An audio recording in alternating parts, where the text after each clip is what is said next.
Hey guys, how is it going on now? Am I happy with the way this chapter ended? Am I happy with the way that the fight between Bakugou and Deku finished? I am, and that is not just because I'm a Bakugou fanboy. It's multiple factors and we'll get into that shortly. So, how's it going on, people? How's your week been? I'm here to review Boku no Hero Academia 120. Now, the colour pages. First, obviously, popularity polls. Now, my thoughts on the popularity polls, I was hyped. My boy Bakugou, #1 with like over 3,000 votes. I couldn't believe it. So, I was gonna actually think it was gonna be Deku first, or I originally thought it would be obviously the top three would be Deku, Todoroki, and Bakugou. Like that's how it's always gonna be. But I didn't think Bakugou would be #1, and I'm just like, everybody loves Bakugou. Like Bakugou is a beast.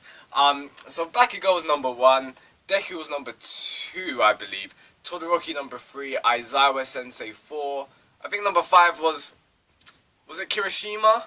I believe. Then 6 was All Might, and I freaking loved All Might. Like the whole Widespread page, like All Might has like a massive claymore kind of sword, and I was just like, yo, that is hyped. That looks so amazing. The Horikoshi, your color pages, never ceases to amaze me. Honestly, this is one of my favorite ones yet. So yeah, tell me your thoughts on what you think about the popularity polls for that. I love how Mineta, he was like 36 last time, now he's like, he was like 18, now he's dropped all the way down to 36. Tokiyami dropped as well. I'm like, what? I didn't understand why Tokiyami dropped, but we saw some people like, Shigaraki was #16, what's her name?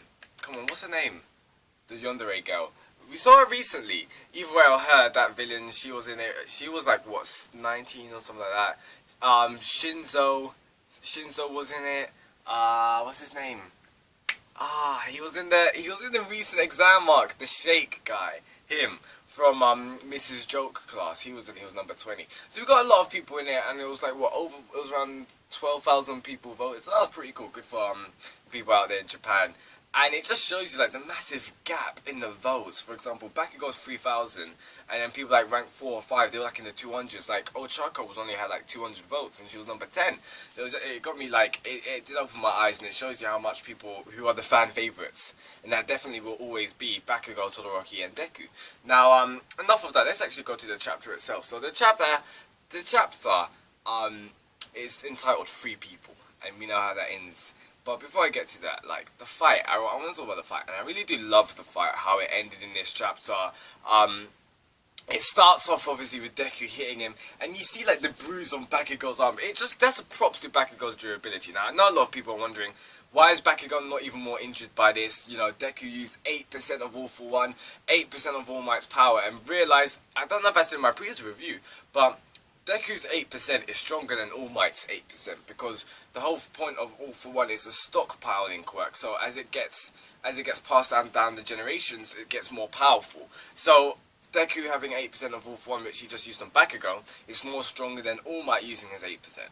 If you kind of get what I mean. So people are wondering, wait, how did Bakugou withstand this? How did Bakugou manage to block this and practically come out unscathed? And you guys got to understand also, Bakugou is an extremely durable character. He's an extremely durable person. First of all, his quirk is explosions. And most of the explosions that he's causing, one of the ferocity of them, like how strong, how powerful they are, but he's going to be in close range contact with these explosions. So obviously we do know about his quirk. We found out at the start of the series how nitroglycerin, he can sweat it, and obviously nitroglycerin is extremely flammable. So his body has to be durable enough for him to withtake these, you could say the recoil of these explosions. His body has to be, his bones, his muscles, they have to be strong enough to withstand these explosions. Otherwise, literally every time he'd explode, his bones will just like snap off. So that can give you an explanation to why Bakugou was able to withstand Deku's ability, because Bakugou's base power without him using his quirk, he's just that durable. He's just that strong. And that kind of makes sense of how when he was fighting Deku in this chapter, like, Bakugou just wasn't losing. Bakugou was just like, I won't lose.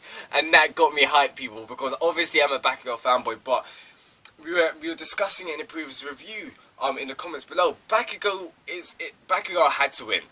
And I realised this. in retrospect, sorry, I realized that Bakugou had to win.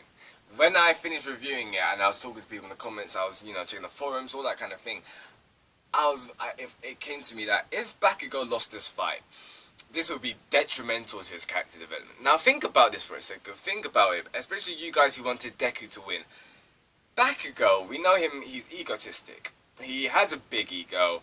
And bear in mind, this whole character development of all these things which resurfaced, all these tension, these emotions which recently surfaced, all of this considering that he had to win. If he lost, like, he wouldn't have grown as a character. If he lost to Deku, he would have realized that I'm not strong enough. He maybe would have gotten depressed. I'm not really sure what would have happened. But it would have been good for his character development that we see in this chapter and how we see the chapter end off. So Bakugou had to win. Also, Bakugou, if Bakugou was even damaged by Deku's attack, by this 8%, if Bakugou was extremely injured by this again would be detrimental to Bakugou's character development. We've got to understand that Bakugou's come to terms with the fact that his rival, this person that he viewed of nothing, has suddenly jumped and tried to nearly overtook him. You need to understand the fact what Bakugou may be feeling like this. Also, Bakugou feels that he himself is one is to blame for All Might's loss. He's the one to blame for All Might becoming into this form. So if Bakugou lost this fight, I'm not really sure what it would do to his character, but it would put his character development in the opposite direction. Obviously, Horikoshi, we do know he's a good writer, so it would have been interesting to see how he would have shown that. But I really did like the way, this fight panned out and how it ended, especially the choreography with the artwork that Horikoshi was just displaying. It was just phenomenal, honestly, because I'm not sure what he did in that Maestro Preacher. It seemed like Bakugou put his explosions up into the air, swinged him down and threw Deku onto the ground. He was like standing on him and he was like, I won. And when I read that chapter, I realized this, because remember the first time it literally gave me mirrors. It mirrored when Bakugou won the sports festival. Remember when Bakugou won the sports festival and he won it and he beat Todoroki and he was just like, I don't want to win this way, you weren't using all of your power, and he got chained up like a dog on the pedestals. Like, remember that. Now, the way that he's won with this fight, his opponent, he used all of his strength, and Bakugou came up on top. So Bakugou realized that this is why he's so calm after the end of it. This is why he wasn't lashing out at the end, why he wasn't shouting, why he wasn't still beating upon Deku. That is character development in itself. Because you got to understand, if, let's say, when Deku was on the ground, if Bakugou kept on beating him, kept on hitting him, like, that we wouldn't love Bakugou as much as we love him now, pretty much. So, the way that he fought Deku used all of his power. He used 8% to his max. He even used his arms, which was amazing. That was lit when he was just like, doesn't mean that I can't use it. And then he comes in, I was just like, yo, I love Deku, man. That was so amazing. Like, it was lit. So, even though he, wait, something's in my eyes. Sorry. Like, even though Deku used everything, Bakugou still came up on top, and it shows you that Bakugou has respect. Bakugou deserved that win, and when he did win, he was just like, I will beat you with all of your power, and I respect that. That's how Bakugou kind of came across it. That's what I got when I was reading that, and I really did like that, because it shows you how much Bakugou's grown as a character.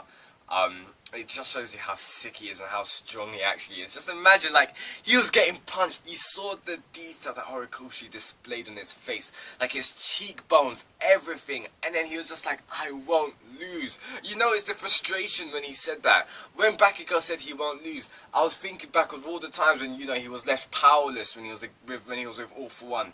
When he, what else? When he, didn't get to fight properly in the camp festival against Moonshine or something like that. That psychopath kind of guy. Him.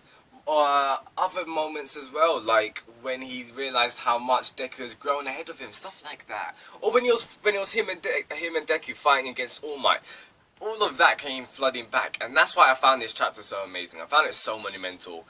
Just as a Boku no Hero fan, seeing how much, because you guys gotta understand, like, this is like the cuff, this is the climax of their rivalry. Now, with the outcome of this fight, and especially All Might coming in with his words of wisdom, they will be, I do think this is a step in the right direction of them becoming friends. I don't, obviously, because Deku says, I will beat you now, Deku says, one day I will finally beat you. He says something along the lines like that. Now, it's hard to see if they'll have another fight. I don't think they will, personally. Knowing shonen and knowing, obviously, you gotta understand, at the end of the day, Boku no Hero is a shonen cliche. A lot of people like to ring it in as Boku no Hero being, you know, Naruto 2.0. They love to say that. So a lot of people would love to see, you know, like, at the end of the series, Bakugou versus Deku again. I don't see why they would fight again, because I feel like a lot of their feelings has been resolved from this fight, but it could happen again. Personally, I don't see a point for it. But I do feel like at the end of this fight, the way it finished and the way with All Might coming in, and I'll get to that in a second, it's a step in the right direction. We're going to see Bakugou growing and improving by help from Deku. We're going to see Deku growing and improving from help with Bakugou as well. And speaking of that, that's where I loved All Might's words coming in, because All Might was saying, Deku's the type of person who wants to rescue. And that's what lit alarm bells in All Might's mind when Deku came running into the slime monster to save Bakugou at the start of the series. All Might realised, this is the only hero here. He's the only person who's acting the most heroic. He's the only person who actually cares, regardless of him having a quirk or not. That's what All Might realised at the start in Deku. That's why he gave One for all, sorry, to Deku. So, yeah, but Bakugou is someone who's motivated by winning. Bakugou is someone who's driven by victory. He's a victorious person.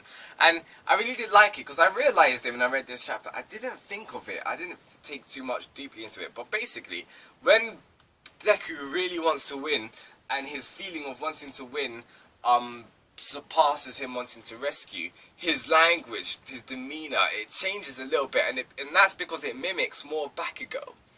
Think about when Deku was fighting the Waterhorse Killer. The way he was like shouting at the Waterhorse Killer, he was just like, shut up, he was just like, go away, like piss off, all of that kind of stuff, like throwing curse words and everything. And I was like, whoa, I just thought that was just included to the intense moment of the fight, and that's why I really do love that fight to this day. It's probably one of my favourite fights so far in the series.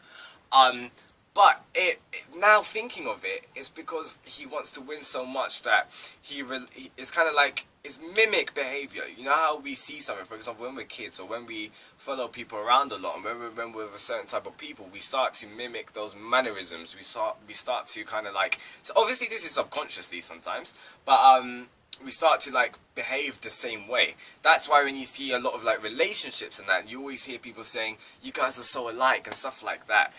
Because you spend so much time with a person that your behaviors, they start to meld together. You start to have some of the same mannerisms, some of the same quirks, stuff like that. And we see with Deku and Bakugou, they've been bros. They haven't been bros, but Deku's been following around Bakugou since day one, pretty much, since like kindergarten.